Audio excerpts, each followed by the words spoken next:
اذا بتروح الملعب بتاخذ معك مين؟ امي وابي. بعد؟ ابي ميت بس.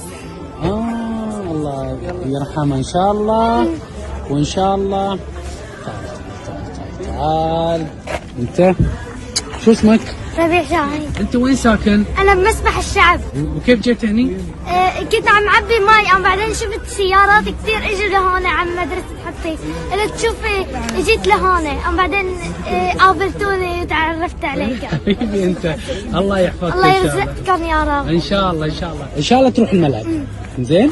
ان شاء الله يا رب العالمين. آمين. وخذ وياك اللي تبغى تاخذه معاك ان شاء الله. زين؟ وتسلم على رونالدو. اوكي؟ ويلبسك الفالينه. صح؟ يلا الله يوفقك ان شاء الله. انت لازم تصير السعوديه تشوف رونالدو هناك. اوكي؟ اوكي؟ هني يتابعونا، ولدنا يحب النصر السعودي هني، نحن في سوريا، وهذا البطل يبغى يشوف كريستيانو رونالدو. ما ندري يمكن في يوم من الايام نشوفك في الملعب وتزور رونالدو. يا رب. الله يحفظك ان شاء الله.